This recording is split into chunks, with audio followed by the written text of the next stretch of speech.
Okay, we are live. We're recording. So, All right. my name is Tony Sakson, and with me is Darlene Berges of Planetwork Press and Mark Hempel, who runs the WingMakers, the Lyricist, the Spirit State, and all the various websites for James and the WingMakers Material. And what we're going to try to do here is just give a little bit of a historical perspective on how WingMakers and Planetwork Press came together. So, Mark, Darlene, anybody want to just kind of jump in? Mark can start. All right. Um, well, it's an interesting question, Tony, because I don't even know the dates when this all occurred, and it happened so organically over a period of a year or so, where John was sending emails to me that I was forwarding off to James, and the two had kind of a rousing discussion, let's say, going on through email, and I think John had sent some of his books that had been published on Planetwork Press. Really, I don't know. I'm gonna guess on this, and Darlene, you can correct me, but I'm gonna say somewhere in the range of 9 years ago. And those I had forwarded off to James. And Mhm. I'm Right. sorry, Darlene. Yeah, 2001. Sound about right? Yeah, Yeah. 2001. And we're talking about John Berges, the late Yeah. John Berges. Right. Right. And so John and James, I think you could say, hit it off, and pretty famously, and had a lot of exchanges via email. And I know John was, at least initially, a little bit of I'll say skeptical, maybe. Maybe I'm overstating that a little bit, but I think it's fair to say that he was a bit on the skeptical side. He came into this from a little different trajectory, having studied the Alice Bailey works in great detail and depth. But John was one of those sort of Renaissance spiritual students, in the sense that he really studied the wide waterfront of what was available.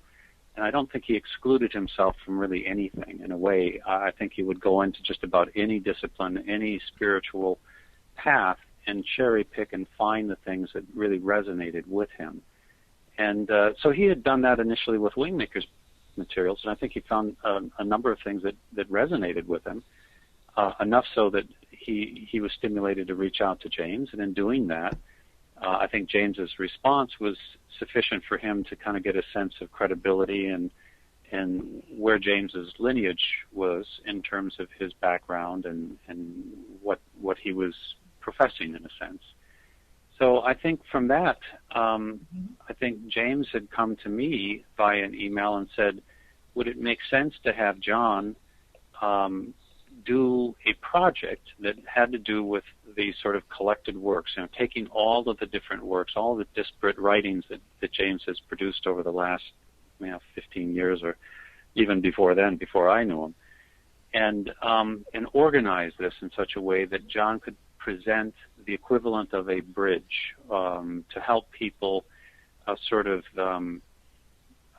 get an introduction to the work, get an introduction to the different, let's say, approaches that James had taken to getting this message out about the Grand Portal. And anyone who's familiar with WingMakers knows that James painted the bridge into the Grand Portal through a lot of different means. Some philosophy, some were stories like the Ancient Arrow Project and later the Dorman prophecy, and some was philosophy in the sense of poetry and art and multimedia, through the DVD program. So he had a lot of different ways in, and I think he felt that John was in this sort of unique position to help people integrate all of those different means to approach the understanding of where humanity was going on this path to the Grand Portal, why it was on that path, who were the players on that path in the sense of helping to make it happen, and so on. So the invitation went out to John, and I think John sat on it. And Darlene, you'd know better than I, but I think he sat on it for a couple of days probably, and decided that, yep, that would be a good challenge for him, and that he was up for the challenge and took it on. So that was kind of how this project began. And once the collected work started to begin to rumble, let's say, and roll, then James started releasing other books. And so these other books came out before the collected works, in the sense of the Dormant Prophecy and Quantusum. And I think, Darlene was looking at these other books, and John, as, well, these are going to be easier for us to produce and publish. The collected works is such a huge, piece of work, so to speak, that I think they probably felt, let's take on those other projects and get those out first. And so Planetwork Press kind of grew out of the need, in a sense, to publish the Dormant Prophecy and Quantusum, while at the same time the collected works was still being worked on in the background. And then John, unfortunately, had his bout with illness, and that sort of took him out of the role, at least entirely, of being publisher of record. And I think Darlene kind of took over the reins and has done a wonderful job shaping the company and putting it on firm foundation. So let me just take a pause there and turn it back to Darlene and see if you want to fill in some of the pieces or correct anything that I've said, okay? No, I think you've absolutely beautifully portrayed it exactly as it happened. The only thing that I would say is that John kind of teased me about it, but the month of October, before you asked him about doing the collected works, I had this strange urge to put everything that James had ever written in chronological order. And so for a month, he would say to me, "What are you doing?" I said, "I just feel I need to do this." So that when your email came and he had the basic outline of everything already ready for him to go. So that's kind of like the caveat before.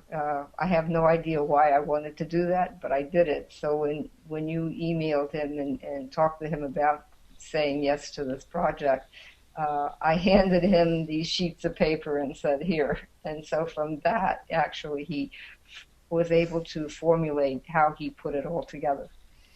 So yeah, exactly. He didn't take too long. You're about right. About 24 hours, and he was saying, "Yes, I want to do this." And he worked up.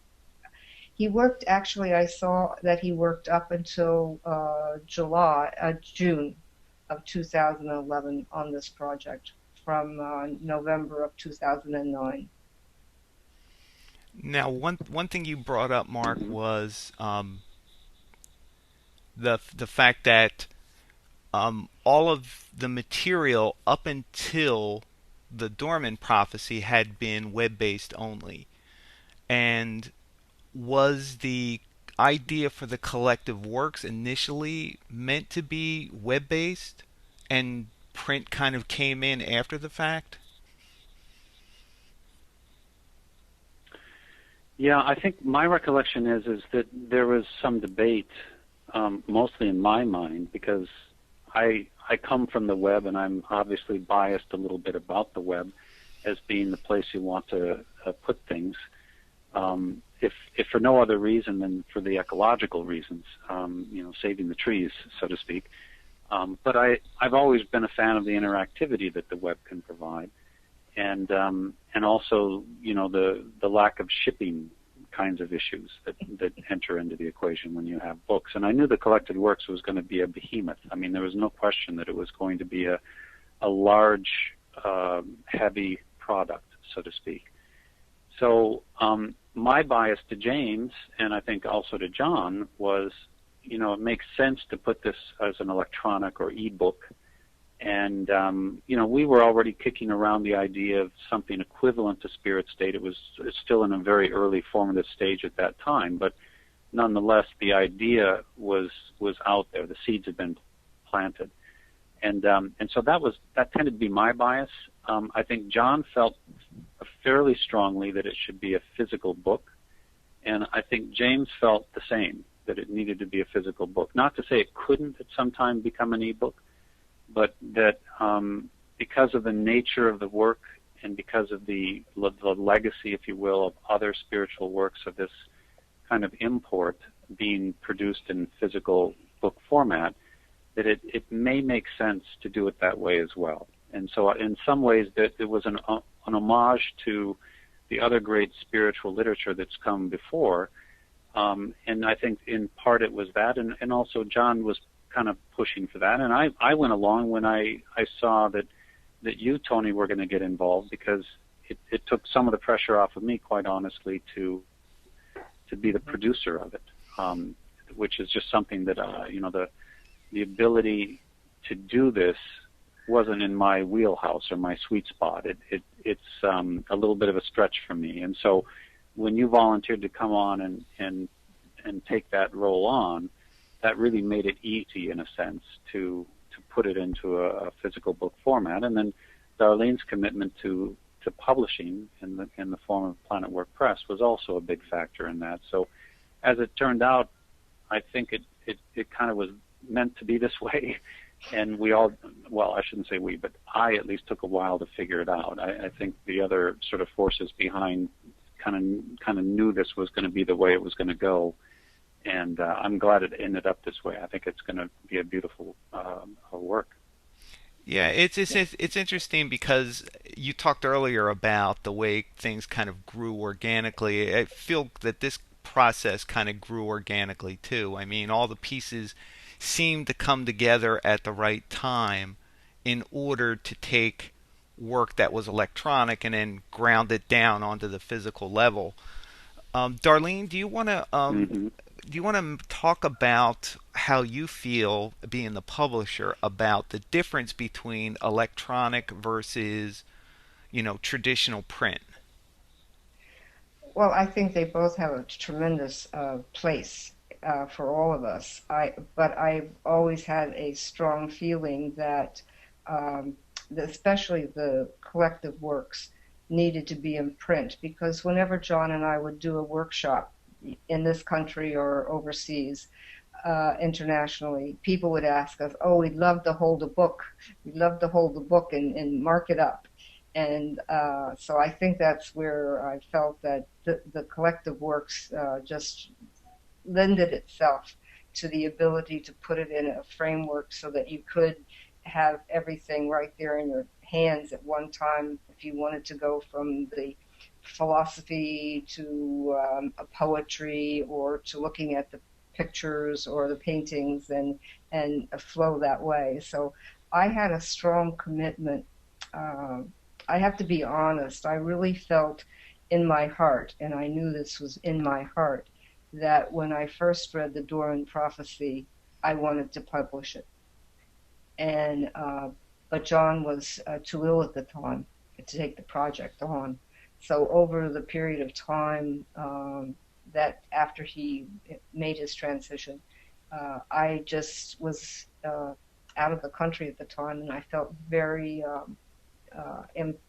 in my spirit. I felt just I needed to touch base, in a sense, with James and offer this service to publish John's work and James's work in the collective works. And I felt that it just needed to be given to anyone and made freely available to all, because I knew there was so much that of beauty in everything that was written there, and John's words, as I often read them, are so enlightening to what James is saying, and I just felt that it was very important. So I have, in a sense, dedicated this last year to really getting this all together, so that everybody on the planet who wishes can actually get hold of these materials. And the one thing I think you said, Mark, which is true, and most people have a problem with it, is the shipping cost. You're absolutely right. The shipping costs are, I have many nights stayed awake trying to figure out how we can do it much cheaper, or is there a way to do it, and it almost does not seem there is. But we're doing it as cheaply as the international and domestic will allow us to do it at this time. But we're trying to figure out ways to make it easier on everybody's pocketbooks when we have to ship something. Yes, that's a good point. And I'm Yeah. glad you brought up that shipping too, Darlene, because I know a lot of listeners who have come to Planet Work Press will probably ask the same thing. You know, yes, it costs money to ship a book. Until we get our Star Trek transporters working, it's going to be a little bit longer. So Yeah, yeah, that's good to hear yeah. that you've addressed I that. And if I could also just, I would just add, Tony, that on this issue of shipping, one of the ways that a lot of times the shipping costs can be reduced is if a large player steps in, like an Amazon, and decides to carry the book, and people can then get the benefit, or the in some cases, if they're prime members of Amazon, they can actually buy it and get free shipping.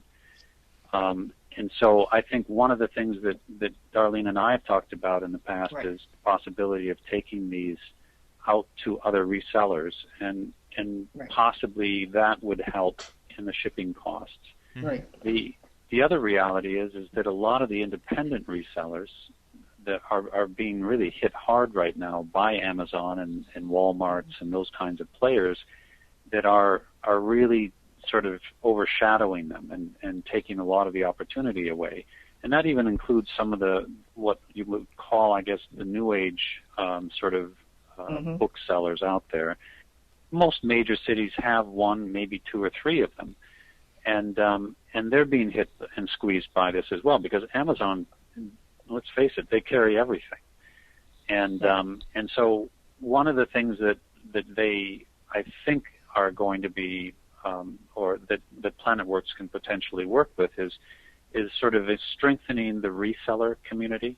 Hmm. And so we're hopeful that in the next, Right, let's say few months, going on to the next year, that we'll be in a position where more resellers will be stocking the books, and people can go in and buy them at the retail level and not pay for shipping at all, because the reseller has purchased a large enough quantity where they can sort of defray the cost of shipping.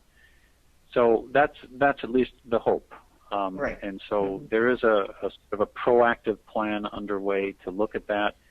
And but on the other hand, I think anyone who looks at these books in the context of cost is probably missing the point of the book, because Right, we all, let's face it, spend our monies, um, via our value system, whatever our value system is. And so if your value system is such that it's focused on learning about the inner worlds, learning about spirituality, the destiny of humankind, your role in all of that, etc., then the cost, you'll find a way to get these books, because I think they do really help people guide and navigate deeper into themselves and relationships with other people in a way that few other resources exist on this planet. So I always look at it like, well, I can go out and have a nice dinner with my family, and that's one of these books right there. And that's at a cheap restaurant. And so I tend to be, you can call that rationalization, I suppose, but I do tend to look at this as this is, if your value system is along those lines, will not look at these costs as being crazy. Right. right. It's a really good investment. You have to forgive our dog in the background there. He's guarding the house I was right now. wondering what that was. Well put, Mark. And I one thing figured I you guys just needed to get food. yeah, one thing I want to add, Mark, which I'm glad you put that, and that was well put, is anybody who is listening, we can actually get some grassroots help from anybody who has any connections with a reseller in an area, who may know of an avenue or a venue that maybe we haven't thought of for various reasons. We are open to all different kinds of suggestions and Yeah. opportunities. So we would encourage you to, email us, or find a way to communicate with us. Any possibilities you may see on the shipping front, the reselling front, the retail front. Yeah. We have New Leaf is distributing the book to all their. We have ads going in this year for New Leaf, which distributes a lot to the New Age community. So we do have that as a greater aspect. They did last year for the Dorman Prophecy and the Quantism, but it's more often this year. And so we should see some of that being able to be used into the booksellers, as you said, Mark. The other thing that is important is that uh, every time we support this work, we're really supporting all those that are coming in the future that are going to be able to have a book in hand or either on the web or here, so that they can really get a real touch of what this love-centered life is all about. And I think it was very important what you said, in that there aren't any at this time that I know of that are really wrapped around the idea of living that love-centered life from the six heart virtues, and projecting your life and inwardly instead of on the outward expression of it. So I really think that this is important work that James and John have done for all of humanity. Mm-hmm. Well done. And another thing that I think our viewers or listeners would be interested in finding out is the we talked earlier about the collected works of the Wingmakers Materials, and it is currently available on the web in all different areas. And the print version, Darlene, if you want to address that a little bit, Okay. what or maybe Mark also, what actually will make up the collective works of the Wingmakers material in the print version? Well, everything that is on all the websites, on wingmakers.com, on eventtemples.com, on lyricus.com, and anything that James wrote from 1998 to 2011 uh, are all in it. I think, Mark, you can explain that we've done about the paintings. We're taking all the paintings, and they will be, each painting is on its own page. So you'll be able to see them in full color and enjoy them one page at a time. It's going to be on special paper because we have decided that we want the book to be in color so that everybody can see all the information that many of James's graphs have for you. And if you see them in black and white, you don't get the same energy from them or understand them as well. And when they're in color, you can get the overall view and understand what he's speaking about in the writing part when he's talking about one of the graphs. Um, it's going to be, the book will be 728 pages of color throughout. Now that'll be for volume one, right? Volume 1.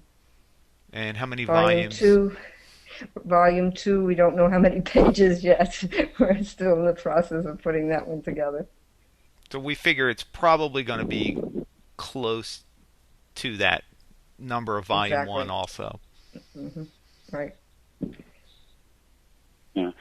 The thing I would add to that, and I think the key issue there is that Planetwork Press has made the commitment to do this in color, which wasn't exactly probably my vote at the start, because I know what the cost implications are of that.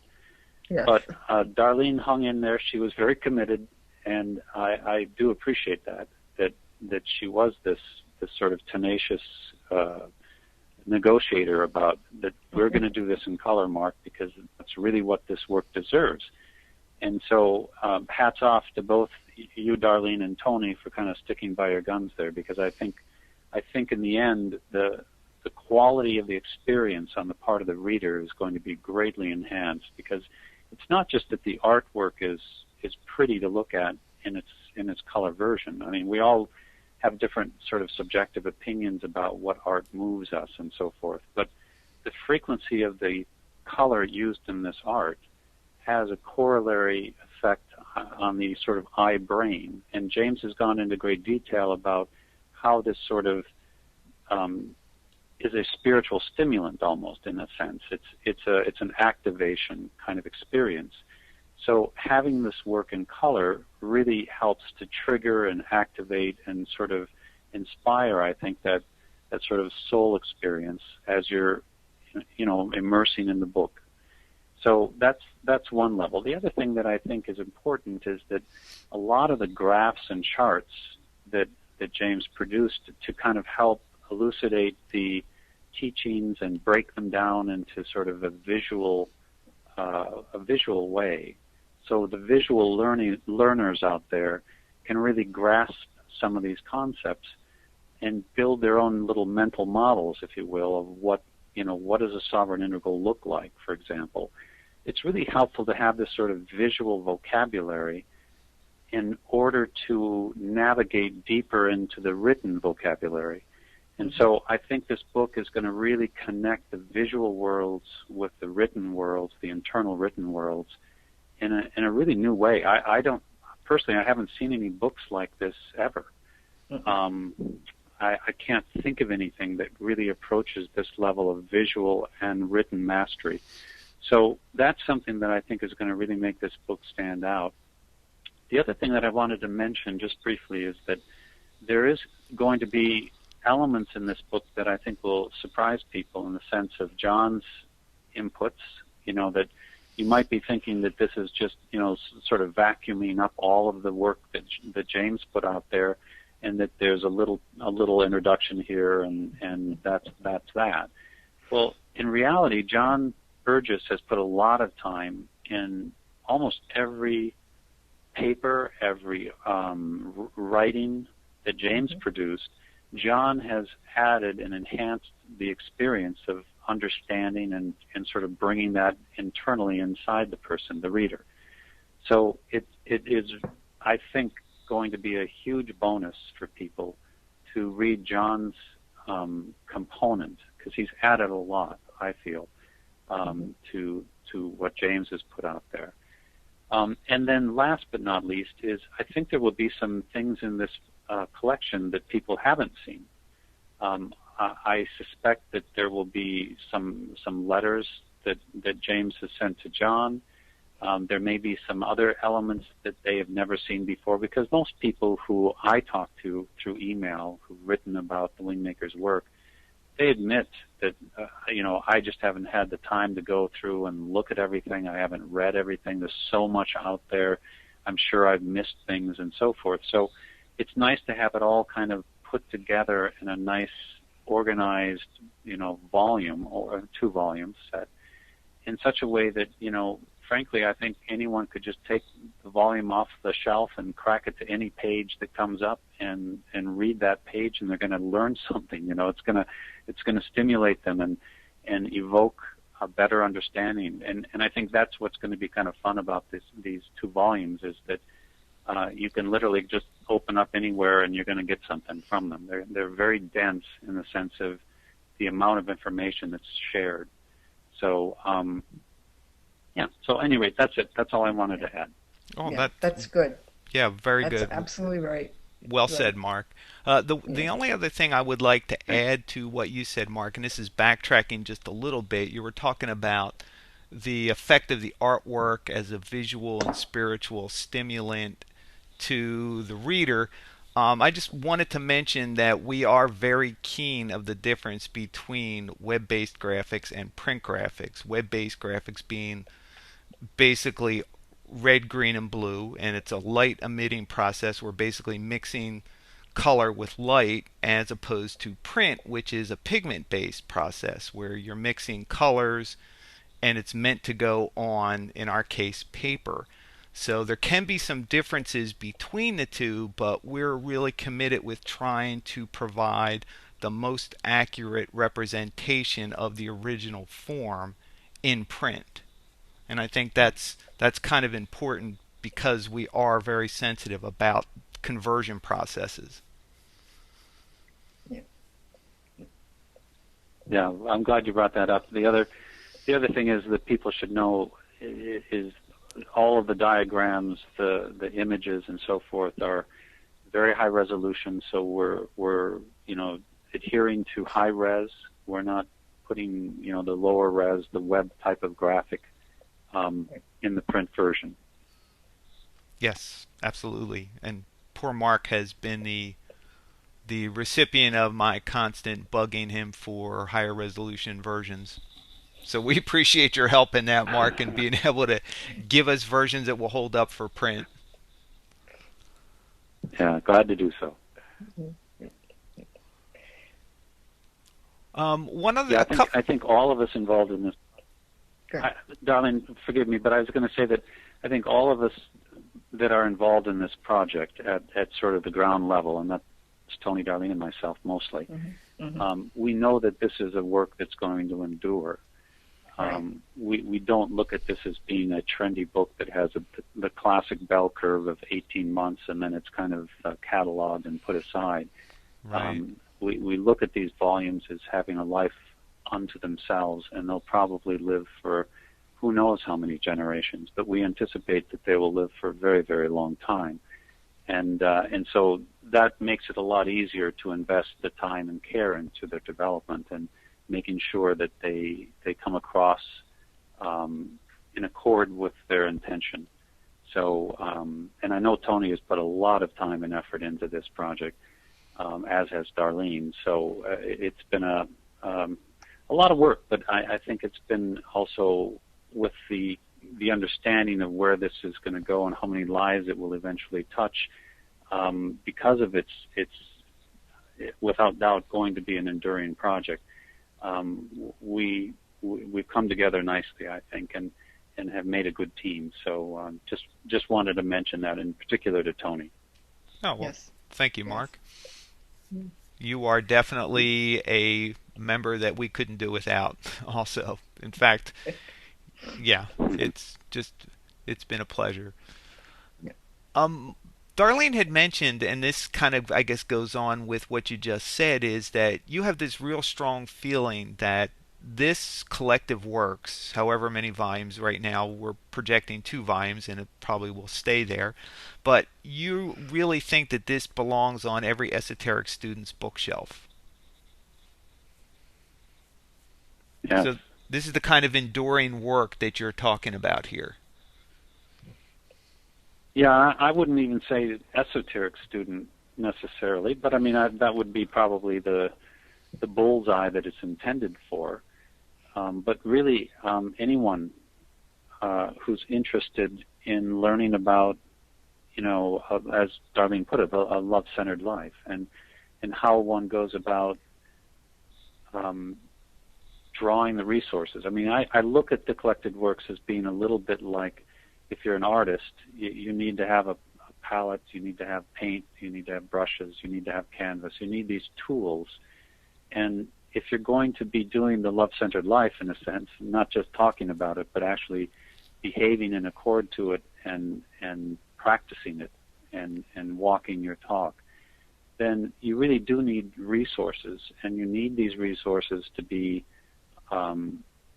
coherent, understandable, and actionable. And so while the collected works has a lot of, in a sense, abstract, very, very esoteric content, it also has very easy to understand, actionable content. And so it has both. And some people will resonate with, things that have to do with poetry and maybe the 6 heart virtues. Others will really like the hardcore philosophy chapters that talk about the cosmology of the universe and its future evolution and so on. And to each, you'll find the vein of gold that attracts you in this. So it's the kind of book that I think you can skip around. You don't have to read it linearly. You could, but I mean, you wouldn't have to by any means. You can go to the table of contents and as extensive as the table of contents is in these 2 volumes, you can just look at the titles and go, oh, that sounds interesting, and go to that page and read there. So it's a non-linear kind of experience in terms of the reading. And the thing I can assure anyone who would look at it, take the time to acquire and look through the 2 volumes, is I think they're going to find things in there that's going to activate them, that's going to provoke them. And I know James has talked about it before, and I think he uses the analogy of remodeling your belief system. So he looks at it as that, you get a belief system sort of handed to you as a child, right? You're born into a family, and let's say they're Christian or Muslim or whatever belief system they might have, including atheism. And you as a child tend to absorb and sort of bring that into your own sort of locus and mindset. And then maybe as you branch off into school, college, etc., you might start to experiment and find your own. And as an adult, you most definitely will find your own, but you might stick with the same one that you had as a child. And so I think what James has said is that people tend to crystallize their belief systems. They tend to believe what they've believed, and they don't necessarily look hard to change that, because change is tough for people. They're busy. They've got 1,001 responsibilities that they have to tend to. So having a book like this or a resource like this allows you to kind of go in and think about remodeling your belief system a little bit. You don't have to throw out everything you believe by any means, but you might want to bring in some other concepts, like, for example, the 6 heart virtues and what we're in practice, and how do you apply these virtues into your life and all the little corners and so forth of your life. And that's in part what I think this will do. The more esoteric students out there who've studied, the Bailey work, or pick your poison. I mean, the Urantia book is out there, Right. Keys of Enoch, etc. I tend to think of this work as being more coherent than those works. Coherent meaning just more focused on the principles of the grand portal, 1. 2, the sovereign integral state of consciousness, and how one can sort of start to bring that into their human instrument, their human consciousness, if you will. And 3, being able to express and emit this sort of flow of energy called the 6 heart virtues in their day-to-day life. And so it's not all, sort of way up there in the clouds in the sky, or heavens, if you will, but it's really bringing it right down into the human body and behaving in a new way. So it really creates this sort of behavioral intelligence, as James calls it, that enables you to really express and emit this new frequency, this frequency of oneness, this frequency of unity. And so there is a sort of self-responsibility that we all have to learn how to do that. That's part of why we're all incarnated and living in a human body right now, is we're here to learn how to do that. And so no one ever gave us the owner's manual for, well, how do you express this sort of soul nature through the human body, through your relationships at work and home and play? How do you bring all of that together in a way that nurtures those that you love and that you surround yourself with? Not just physically surround yourself with it. It happens non-locally as well. This is James teaches this in the context of, what you hold inside and express. It goes out far, far beyond just your local universe. So there's a responsibility to get this, to understand this, and so I think this whole notion of this is really a book for the esoteric student. Yes, it is, but it's also for anyone who wants that owner's manual and wants to find these little tidbits and anecdotes and small papers that are embedded within the big volume, if you will, and really find something in those that activates them and causes this sort of remodeling of their belief system. That's good. Yeah. Very good. Well said. Thank you. Mm-hmm. Darlene, do you have anything you want to add? I think that was perfect. I think he did an excellent job. Yeah. I that was perfect, absolutely perfect. Yeah. I think the one last question I think that because I think we've pretty much covered all the topics that I think people might be interested in hearing is the only one that I would want to find out about and possibly, well, not, I already know the answer sort of, but people who may be listening to this would want to find out how the idea for the Sovereign Integral T-shirt came about, because that's not a product like anything else that either Planet Work has sold before or is available on WingMakers. Yes, Mark. Well, yeah, to be quite honest with you, I'm trying to go through my memory banks right now and figure that one out. How did we do that, Darlene? I think Darlene had I'm going to credit you with the idea, because I don't recall really bringing this up too much, and I think it was Darlene who had the idea of doing the T-shirts and Right. pursued it. Yeah, so Darlene, I'm going to let you talk. Yeah, I think you're right, Mark. I think it was Darlene's idea. Yes, it Yeah. was Darlene's idea. All of a sudden, I saw the sovereign integral as being something that I as a person could, put on and wear. And knowing that James said that even the word sovereign integral, when you see it, does resonate with the eye brain system, that would be something that, you know, would work. And to take it back a little while, when I was in England in 2003 with John, Mark and John and I discussed about making a T-shirt for Wingmakers, and I had never felt that we quite it just didn't gel. And I suddenly saw when I saw the sovereign integral um, graphic in the quantism, it just hit me that this is the one for the T-shirt. And so that's when I suggested it to Mark, and Mark quickly designed it, and we put it into operation. And it has had. The sovereign integral symbol, it was sort Right. of my initial exposure to it was in the book Quantusum. I don't remember the chapter, but there was one part in Yep. the book where Right. the medicine man or shaman, Right. I think his name was Uncle, was sort of drawing it on the Right. ground, Mm-hmm. and I had, it was done in such a way that it made sense. Hmm. I mean, I could sort of visualize it. And then, and of course, James had sent me a drawing of it, a much more detailed drawing of it. And it then sort of hit me about what the sovereign integral was about. It's a lot of that, it sort of, again, that receive and transmit concept, that humans are not just receptors. They're receiving this sort of frequency, a higher level frequency, and then transmitting it.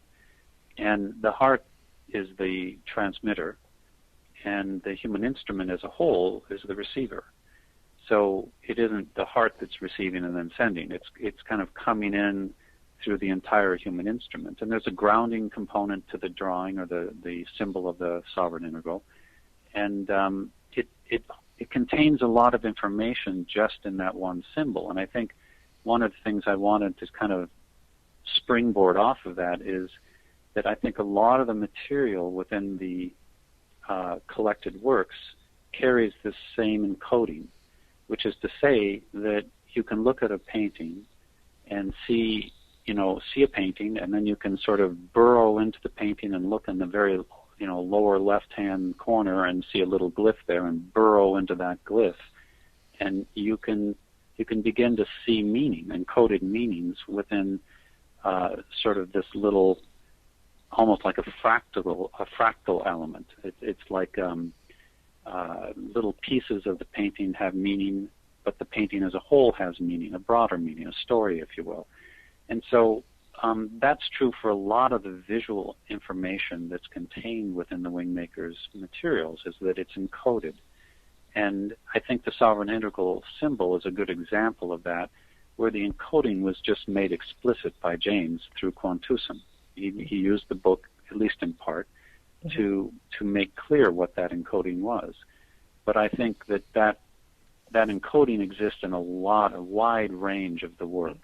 And I think John Berges made an attempt to try and decode some of that. And in some of his introductions, he explains what the encoding, his interpretation. I mean, John was the kind of guy who wouldn't presume or suppose to be the expert about anything. He had too much humility. But he was also not shy to share, if one asked, what his view or what his perspective was on a particular thing. And so a lot of what John brought to this equation, if you will, was the sharing component. He was just a wonderful sharer. And I think you'll get a sense of that when you read this, that he did a remarkable job of sharing his perspective on the work. And by doing that, he kind of shared the everyman perspective. So when you read it, you kind of have a sense that, yeah, I'm reading this through John's eyes, and it brings a remarkable sort of groundedness to the work, which it needs, frankly, because it's very cosmic, kind of a frequency to it. And so it was interesting that. But I know I rambled a little bit off the sovereign integral, and certainly I rambled a long ways from the T-shirt, but I wanted to at least make that connection about the encoding. Yeah, I think it's all related, so I don't consider it ramblings. I consider it backstory. No, absolutely. Right. Yeah, I think that's the important symbol. I think I have it sitting above my computer as I'm working, and I can look at it, and I feel the energy from it when I do that. So it's very important. Yeah, I have it also in the kitchen. So when I'm sitting eating, I can look directly at it and feel the energy coming from it, and I feel that it just is such an important symbol, as he explained in Quantusum, that it's important to kind of think about it and ponder it and kind of take it into your own heart, so that the heart can then radiate out from that very instrument. Mm-hmm. Yeah. Okay, well, thank you, Mark. We appreciate your time. Thank you so much, Mark. It was My pleasure. Wonderful.